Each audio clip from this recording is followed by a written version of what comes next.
Good morning everyone, कैसे हो सभी? बढ़िया, मजे में, फिट एंड फाइन, अदरवाइज गम नॉट दी गोली, बेटे के दौसला। तो कल रात हम यहाँ जोशी मठ में रुके थे और आज हमें जाना है यहाँ से नंद प्रयाग की ओर, नंद प्रयाग और कर्ण प्रयाग। तो ये वही जोशी मठ है जो 2-3 महीने पहले न्यूज में था। यहाँ की जो जमीन है वो लगातार खिसक रही है, जमीन में दरारें पड़ गई है। शायद आप लोगों ने न्यूज वगैरह में देखा होगा। तो ये जो यहाँ की जमीन है ना, यहाँ की मिट्टी थोड़ी अलग है, मतलब रेतीली मिट्टी है। अगर आप यहाँ पर एक लोटा पानी भी फेंकोगे तो वो जो मिट्टी है ना उस पानी के साथ बहने लग जाती है। तो नेचुरल सी बात है, बारिश होगी तो बारिश का जो पानी है वो मिट्टी में घुसेगा और मिट्टी जो धीरे धीरे जो है खिसकना शुरू करेगी। तो ये जो शहर है ना, ये कुछ महीने पहले जो है न्यूज में बहुत था और वहीं पर आज हम रुके हुए हैं मेन जोशी मठ में। ओके, तो कल हम जो है विष्णु प्रयाग में रुके थे। वहां पर अपने दोस्त ने जो है स्नान किया। मौसम खराब था फिर भी इतने ठंडे पानी में वो नहाया। मतलब जो भक्ति है ना, जो सनातन धर्म में माना जाता है कि जो पंच प्रयाग है वहां पर नहाना जो है एक पर्सन के लिए जो है बहुत पवित्र माना जाता है। तो उसी को वो फॉलो कर रहा था, वो नहाया। हम नहीं नहाए भाई, इतनी ठंड है। हमें जो है अपनी सेहत का ध्यान रखना पड़ता है। थोड़ी सी सेहत भी डाउन चल रही है पीछे कुछ 3-4 दिनों से। तो विष्णु प्रयाग की जो वीडियो है थोड़ी पेंडिंग पड़ी थी, तो आप उसे देख लो पहले, फिर आगे बात। अभी हम हैं विष्णु प्रयाग में और अपने दीपक भाई यहाँ नहाने वाले हैं। हम मुँह ही धोएंगे, हमें नहाना नहीं यार, बर्फ से ज्यादा ठंडा पानी है। और ये है विष्णु प्रयाग, विष्णु प्रयाग धाम। ये आपके सामने अलकनंदा एंड धौली गंगा का संगम विष्णु प्रयाग। तो यही पे अपने जो मित्रगण है वो नहाएंगे, हम धोएंगे मुंह, ठीक है? तो चलिए। तो ये है विष्णु प्रयाग, दोनों नदियों का संगम, मतलब अलकनंदा और धौली गंगा का एक्चुअल जो संगम है वो यहाँ पर हुआ है। तो यहीं पर अपने दीपक भाई नहाने वाले हैं, कूदिए। अपना सिकंदर यहाँ पे नंगा होता हुआ और विष्णु प्रयाग में स्नान करने जा रहा है।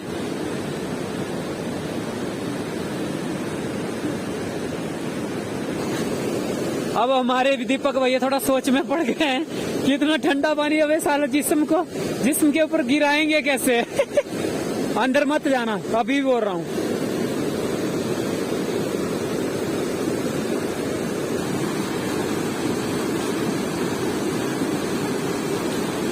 क्या बात है, क्या बात है! जय हो, जय हो, जय।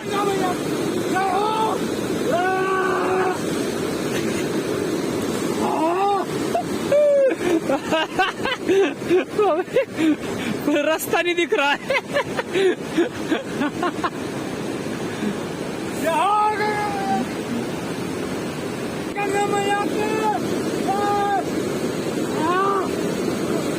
दोबारा।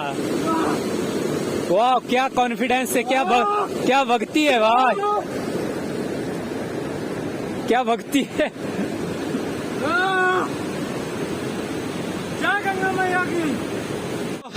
हमने तो मुंह ही धोया है, पानी बहुत ठंडा है, मतलब एकदम बर्फ के माफिक है, तो इसलिए हमने मुंह ही धोया है। तो कर्ण प्रयाग हो गया, अब नंद प्रयाग और विष्णु प्रयाग हो गया, तो अब नंद प्रयाग और कर्ण प्रयाग की ओर रुख करते हैं। तो चलिए। और आज हमको यहाँ से निकलना है नंद प्रयाग के लिए। और नंद प्रयाग में भी 2 नदियों का संगम है, नंदाकिनी एंड अलकनंदा नदी। उसके बाद कर्ण प्रयाग में रुकेंगे। कर्ण प्रयाग में जो कर्ण थे महाभारत के, मेरे फेवरेट कैरेक्टर महाभारत के, तो उनका टेम्पल भी है वहां पर, वहां पे भी जाएंगे। तो शायद आज हम नंद प्रयाग और कर्ण प्रयाग को कवर कर पाए, ठीक है? और रही बात मौसम की, तो मौसम थोड़ा क्या ज्यादा बिगड़ा हुआ है। आज रात को बारिश दबा के हुई, अभी भी जो धुंध है वो पहाड़ों में छाई हुई है और मौसम थोड़ा बारिश वाला बना हुआ है अभी भी। तो अभी अपना सफर स्टार्ट करते हैं, रेडी हो जाते हैं और निकलते हैं यहाँ से, ठीक है। और नेचर देखिए आप थोड़ी देर।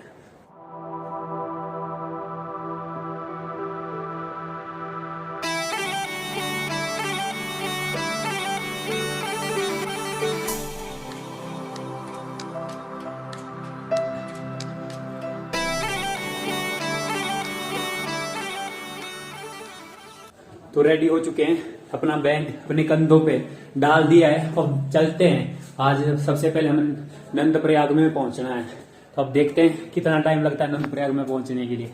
चलिए।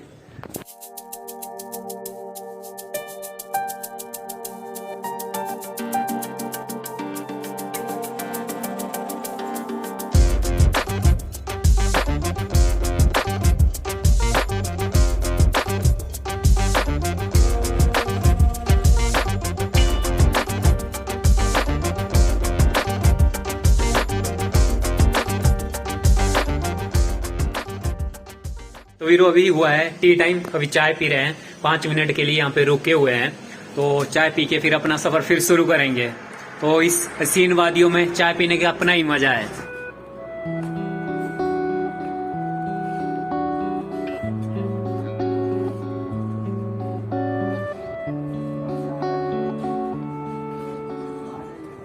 हम नंदप्रयाग में पहुंच चुके हैं और अब धीरे धीरे बढ़ रहे हैं संगम की ओर। और यहाँ के संगम में जो 2 नदियां मिलती है, पहले नंदाकिनी नदी और दूसरा अलकनंदा नदी, और इन दोनों के मिलने से जो प्रयाग बनता है उसे कहते हैं हम नंदप्रयाग।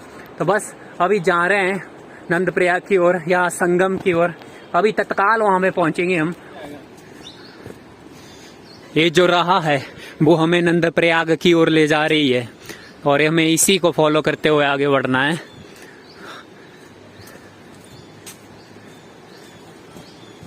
बना लो। जो रास्ता बनाया हुआ है ना, बिल्कुल नदी के बीचों बीच, जैसे कि आप रामेश्वरम जो तमिलनाडु में है, वहाँ पर आप देखोगे कि जो ट्रेन की पटरी है ना, जो समुन्द्र के ऊपर से होके गुजरती है, बस वही वाली फीलिंग आ रही है। बस कमी एक है पानी की, चारों साइड पानी सूख चुका है। तो अब आगे अपना संगम है बिल्कुल लास्ट में, वहीं पर पहुंचेंगे। अब चलते हैं, काटना मत जब तक मैं ना बोलूं, काट दे।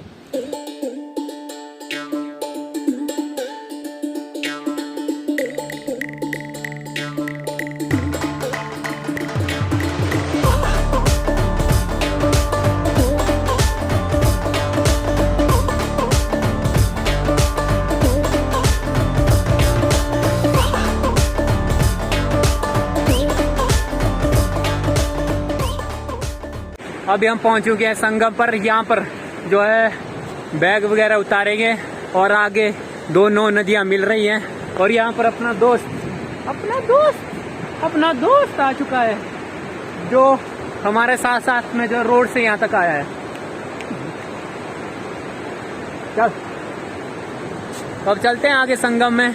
और अपना दीपक भाई यहाँ पे नहाएगा और हम पानी चेक करेंगे। अगर ठंडा है तो हम नहीं नहाएंगे, मुझे पता है पानी ठंडा ही होगा, तो मैं मुंह ही दूंगा, नहाऊंगा नहीं यहाँ पे, ठीक है। तो अब तैयारी हो रही है। तो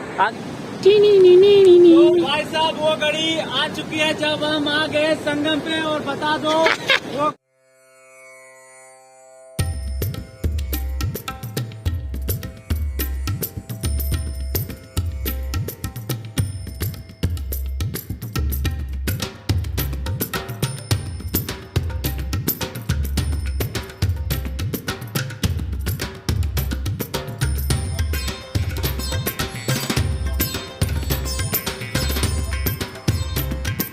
अब जो है संगम पर जाने की पूरी तैयारी हो चुकी है। अपना जो भाई है दीपक भाई, वो नंगे हो चुके हैं नहाने के लिए। और अब सामने संगम है।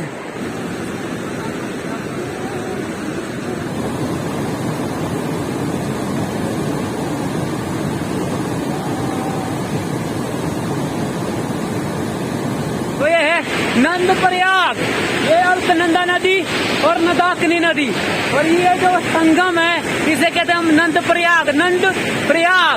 और यहीं पर हम जो है अपने मुंह वगैरह धोएंगे। और इसके बाद जो लास्ट प्रयाग बचता है उसे कहते हैं हम कर्णप्रयाग। और कर्णप्रयाग के बाद अपने 5 प्रयाग कंप्लीट होते हैं, फिर निकलेंगे गंगोत्री और यमुनोत्री की तरफ। ठीक है। तो बस इसके बाद अब अपने दीपक भाई जो नहाने वाले हैं और उसके बाद हम यहाँ से चलेंगे। ओके, आज रुकेंगे कर्णप्रयाग में हम।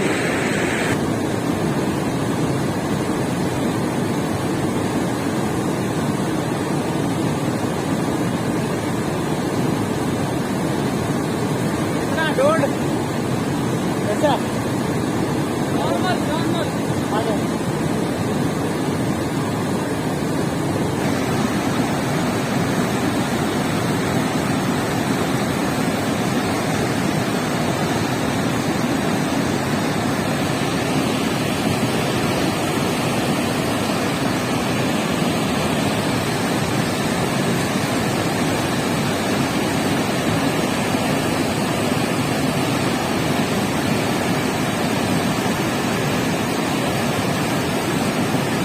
कैसा फील हो रहा है?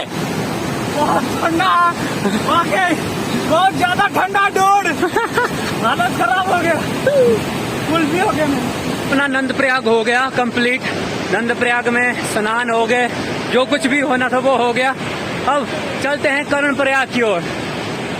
अपना दोस्त वहाँ पे खड़ा है, वहाँ पे ये अभी पहुंचा, ये संगम को ढूंढ रहा था। तो जितने भी अपने फ्रेंड है वो यहाँ पे आ रहे हैं। तो इस साइड से रास्ता नहीं है, अरे यहाँ से थोड़ी रास्ता है।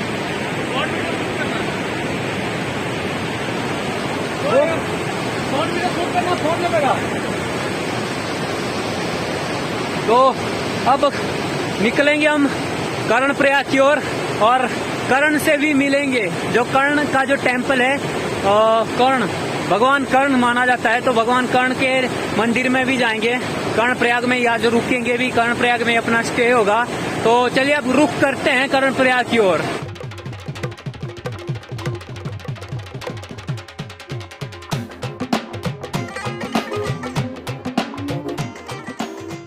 कर्णप्रयाग में हमारा स्वागत बारिश के साथ हुआ है और हमारा क्रेज देखिए कि हम बारिश में भी ब्लॉगिंग कर रहे हैं। हम पागल हैं, हम एकदम पागल हैं भाई। आजा आजा। तो फाइनली हम कर्णप्रयाग स्नान जो कर्णप्रयाग है वहाँ पर पहुँच चुके हैं और अब नीचे जा रहे हैं धीरे धीरे। ये रास्ता हमें कर्णप्रयाग की ओर ले जा रहा है और यहाँ से ठीक है। तो कर्णप्रयाग में पहुँच चुके हैं और यहाँ पर अपने भाई बंधु सखा जो भी आप कहोगे वो यहाँ पे हमें मिल चुके हैं और सामने कर्णप्रयाग है। और जो कर्णप्रयाग का जो नज़ारा है ना, वो आगे जाकर ही मजा आएगा देखने का। तो आगे जाके दिखा लेता हूँ आपको। बारिश हो रही है, भीग रहे हैं, लेकिन अपना जो काम है वो बिल्कुल ऑनेस्टली हम कर रहे हैं। ब्लॉगिंग ऑनेस्टली कर रहे हैं, हमें नहीं फर्क पड़ता हम के ऊपर से क्या हो रहा है। बारिश पड़ रही है, हम बीमार होंगे, इसका हमें इससे कोई मतलब नहीं है। हमें हमारा जो प्रोफेशन है, हमारा जो काम है, जो इस ऊपर वाले ने हमें दिया है, वो हम अपनी ईमानदारी से करेंगे ही करेंगे। अब दिखाते हैं हमको संगम। जितनी रफ्तार इस संगम में है, उतनी रफ्तार पीछे जो संगम थे जहाँ पर नदियाँ मिल रही थी वहाँ पे नहीं थी। तो कर्णप्रयाग में यहाँ पर हमें कम से कम 2 घंटे हो गए बैठे बैठे कि बारिश जो है थोड़ी थमेगी, लेकिन बारिश थम नहीं रही है, थमने का नाम ही नहीं ले रही है। मौसम खराब हो चुका है बहुत ज्यादा। और जो मौसम के सूत्रों से पता चलता है हमें कि अभी 4 दिनों तक जो है बारिश है कंटिन्यू।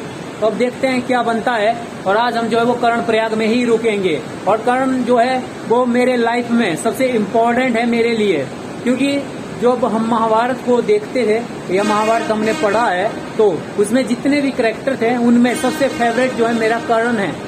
उसमें चाहे पांडव हो, कौरव हो या भगवान कृष्ण हो, तो अगर मैं सभी को एक साथ लेकर देखूं तो मुझे सबसे अच्छा जो कैरेक्टर लगा है वो कर्ण का लगा है। मतलब दानवीर से लेकर उनकी वीरता से लेकर, आपने देखा होगा कि जब महाभारत में कर्ण और अर्जुन का युद्ध हुआ था तो अर्जुन के रथ पर स्वयं तीनों लोकों के स्वामी भगवान विष्णु के अवतार कृष्ण बैठे थे और साथ साथ बजरंग बली विराजमान थे। फिर भी जब कर्ण जो है तीर छोड़ता था ना, तो भी जो रथ है वो 2 कदम पीछे जाता था, जबकि अर्जुन जब तीर छोड़ता था तो उस कर्ण का जो रथ है वो थोड़ा हिलता था लेकिन उतना पीछे नहीं जाता था। तो सोच सकते हो कि कर्ण कितना पावरफुल था। और उसकी जो लाइफ थी ना, मतलब जैसी उसकी पूरी लाइफ रही, मतलब एक राजा की फैमिली से बिलोंग करता था, फिर भी उसको जो है सूत पुत्र कहा जाता था। और मतलब जितना भी मैंने महाभारत में देखा है, जितने भी कर्ण के बारे में पढ़ा है, उसके बारे में सीरियल वगैरह देखे हैं, तो जो कर्ण की जो लाइफ है ना, वो मुझे सबसे बेस्ट लगी है महाभारत में। और इसलिए कर्ण जो है मेरे फेवरेट है। और यहाँ पर कर्ण का मंदिर भी है। तो आपने इस ब्लॉग को यही एंड करेंगे, क्योंकि सुबह हम जो नेक्स्ट ब्लॉग स्टार्ट करेंगे तो हम यहाँ पर कर्ण के मंदिर में भी जाएंगे, उनके दर्शन भी करेंगे और फिर अपनी आगे की जर्नी स्टार्ट करेंगे। तो अपने इस ब्लॉग को यहीं पे एंड करते हैं। मिलते हैं नेक्स्ट ब्लॉग में, तब तक के लिए बाय बाय।